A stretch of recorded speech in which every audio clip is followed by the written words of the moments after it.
भक्तामरी स्तोत्र। आज भक्तामरी स्तोत्र का 6वां छंद है। हम सब लोग इसको पढ़ेंगे और उसके बाद इसका अर्थ समझेंगे। अल्पश्रुतं श्रुतवतां परिहास धाम त्वद्भक्तिरेव मुखरी कुरुते वलान्माम् इत्को किल मधौ मधुरं विरौति तच्चाम्रचारुकलिका निकरैक हेतु। ओहो, साक्षात मानतुंग स्वामी अपने आराध्य देव आदिनाथ भगवान के चरणों में विनती प्रार्थना कर रहे हैं। वे क्या कह रहे हैं? ओहो, हे भगवान, हे प्रभु, हे मेरे नाथ, जिस प्रकार एक कोयल बसंत ऋतु में मधुर बोलती है, मीठा बोलती है, उसका एकमात्र कारण आम्र का बौर जो कि उस समय फूलता है, एकमात्र कारण उसका वह है। हे नाथ, इसी प्रकार से मैं छोटी सी बुद्धि वाला हूं। बड़े बड़े सुतधारियों के द्वारा, ज्ञानियों के द्वारा मैं हास्य का धाम बनूंगा, मुझे पता है, क्योंकि मैं आपकी भक्ति स्तोत्र, आपकी प्रार्थना, आपकी विनती गाने जा रहा हूं। बड़े बड़े ज्ञानियों के द्वारा मैं हास्य का पात्र बनूंगा, मुझे पता है। कोई अगर इस स्तोत्र को पढ़ लेगा तो हंसेगा।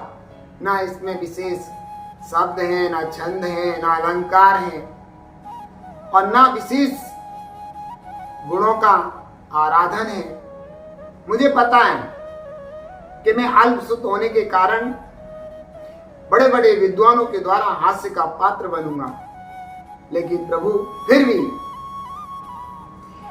आपके प्रति जो भक्ति है वह भक्ति मात्र ही मुझे आपके इस स्तोत्र को कहने के लिए प्रेरित कर रही है। तो उदाहरण मैंने बताया ही है कि वे उदाहरण दे रहे हैं कि बसंत ऋतु में कोयल मीठा बोलती है, उसका एकमात्र कारण है कि वह कोयल आम के बौर को खा लेती है और उसकी वाणी, उसका गला खुल जाता है, वाणी में मिठास आ जाता है और वो खूब अच्छे से कू कू करके बोलती है और सबके मन को अपनी ओर आकर्षित करती है। हे नाथ, मैं जानता हूं अनादिकाल से मैंने अनेक कुदेवादिकों के पास जाकर के अपने जीवन को व्यर्थ गमाया है। उनकी तुच्छ देवों की तुच्छ भक्तियां करके अपने आप को मैंने संसार सागर में भ्रमण कराया है। लेकिन आज तेरे जैसे वीतराग भगवान को प्राप्त करके आज मेरा मन बड़ा प्रफुल्लित हो गया है। जैसे किसी व्यक्ति ने जिंदगी भर रूखी रोटियां, 15-15 दिन की सूखी खंकड़ रोटियां खाई हो और अचानक उसे ताजी रसगुल्ला मिल जाए जिसमें से गरम गरम चाशनी टपक रही हो, खुशबू आ रही हो उस रसगुल्ले से, तो उसकी कैसी हालत हो जाती है। आहा, उसका आनंद कितना बढ़ जाता है। और फिर आप जैसे वीतरागी भगवान को प्राप्त करके मेरे आनंद का पार ही नहीं है। सो आज मेरा मन झूम झूम के कहता है कि प्रभु की भक्ति, उनके चरणों की आराधना, उनके चरणों की स्तुति, विनती, प्रार्थना मैं करूं।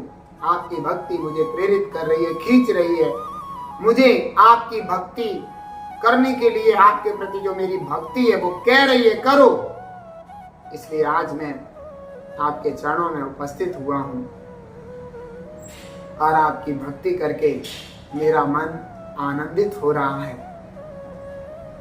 मेरे को फिक्र नहीं है, मुझे चिंता नहीं है, कोई हंसो तो हंसो, लेकिन इतना जरूर है भगवान,